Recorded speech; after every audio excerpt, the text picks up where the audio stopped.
The scorching sun hung mercilessly over the land, baking the earth and searing the skin of anyone caught beneath its glare. In the heart of the Achaemenid Empire, justice was not swift, it was a spectacle, and for the most despised criminals, there was one punishment so cruel, so unrelenting, that its very mention could make the strongest man's blood run cold.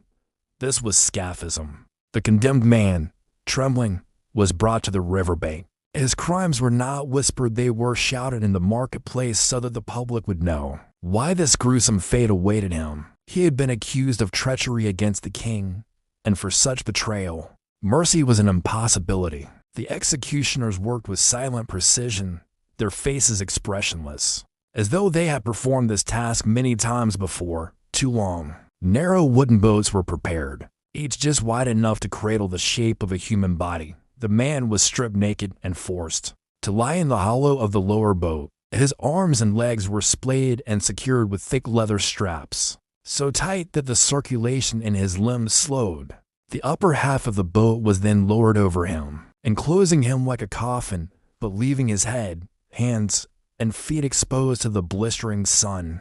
Then came the ritual of humiliation and horror. Bowls of rich milk and honey were brought forward not as a final kindness, but as a weapon of torture. The sweet liquid was forced into his mouth until his stomach churned with nausea. His lips dripped with the sticky mixture, attracting the first curious flies. More honey was smeared over his face, hands, and feet, the warm glaze clinging to every pore. His skin, already slick with sweat, became a beacon for insects. As the executioners stepped back, the punishment began in earnest. He was left floating in the calm, stagnant waters near the river's edge, where the air was thick with the buzzing of flies, mosquitoes, and other biting pests. The milk in his belly began to spoil in the heat, causing violent cramps and diarrhea, the stench of which mingled with the sweetness on his skin. This putrid combination was irresistible. To the swarming creatures, hours passed. The first day was the worst, or so the condemned man thought. His skin itched and burned as hundreds of insects crawled over him, biting and burrowing. They found the moist corners of his eyes, the edges of his nostrils, the tender flesh between his fingers and toes. His screams echoed across the riverbank, but the guards didn't flinch. To them, this was justice. By the second day, his voice had weakened to a hoarse rasp. The honey had hardened in patches, trapping small gnats that wriggled in vain. Beetles and ants joined the swarm, gnawing at his open sores. The river itself became a new source of terror. Leeches clung to his exposed feet, slowly drawing his blood. The heat was unrelenting, and the sun seemed to follow him, turning the boat into an oven. The milk and honey were replenished daily, forcing him to consume more even as his body rejected it. His stomach bloated, his skin split from swelling insect bites, and his mind began to drift into feverish delirium. Insects had begun to crawl into the openings of his body, laying eggs in wounds and soft tissue. Every twitch, every gasp of breath became an agony. By the third day, the punishment had turned into a slow, methodical destruction of both body and mind. The condemned man's once defiant glare was gone. His eyes were glassy and sunken, his lips cracked and oozing blood where flies had fed. His skin was a patchwork of sores, each one alive with movement as larvae writhed beneath the surface.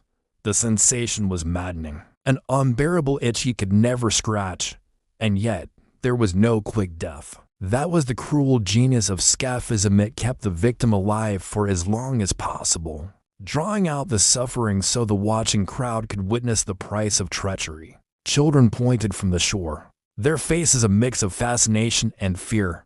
Elders shook their heads, murmuring about the power of the king and the unbreakable law of the empire. The guards, unmoved, only ensured that no mercy was granted.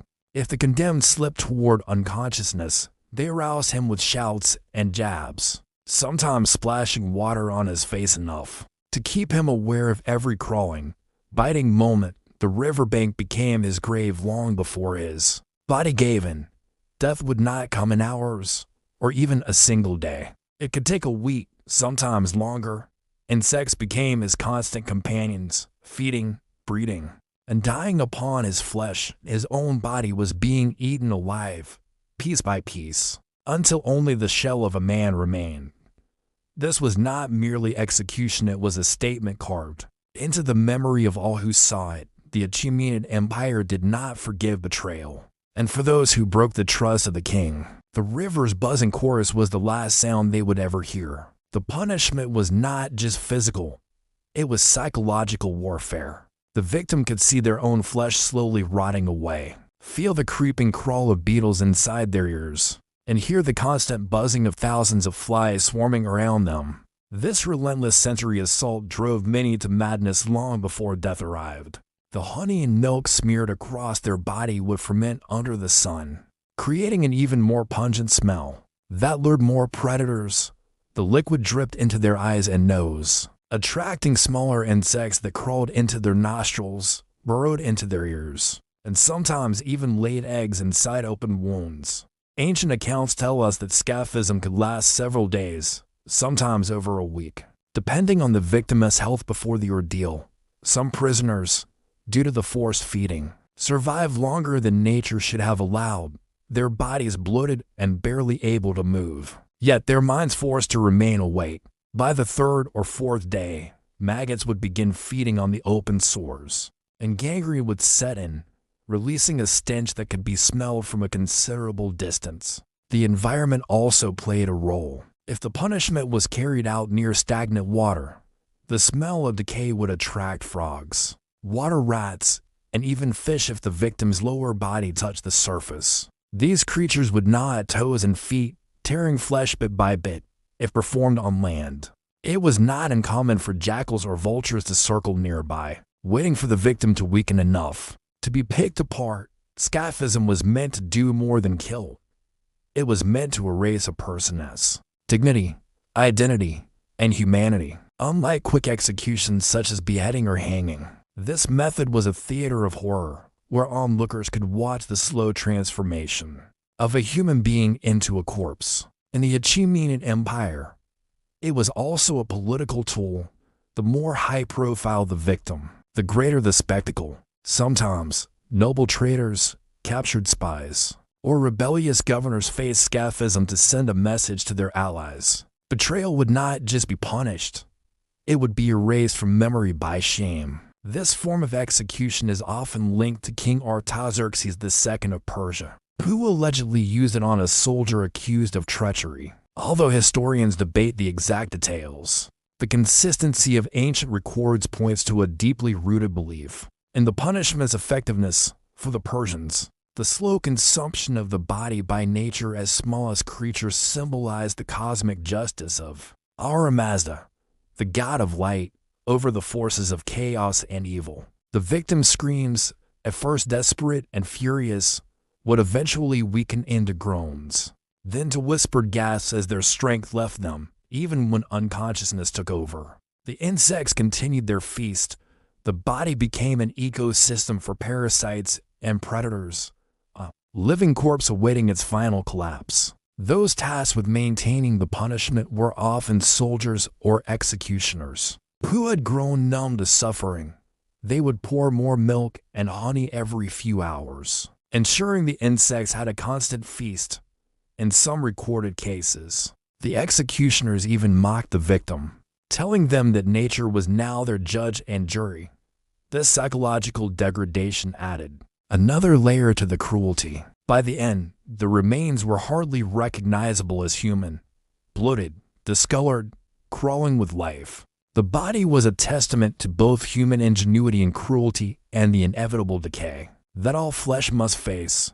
The execution site would reek for days, and animals would continue to scavenge whatever was left. In the broader history of human punishment, Scaphism remains one of the most feared and infamous methods ever devised. While many ancient tortures sought to break bones, burn flesh, or cut away life quickly, Scaphism weaponized time itself. The victim's death was not measured in moments but in countless tiny bites. The horror of Scaphism is not just in the method, but in its chilling philosophy that nature itself could be turned into an instrument of law. It forced the condemned to become part of the very world that would consume them. inch by inch, until nothing remained but silence.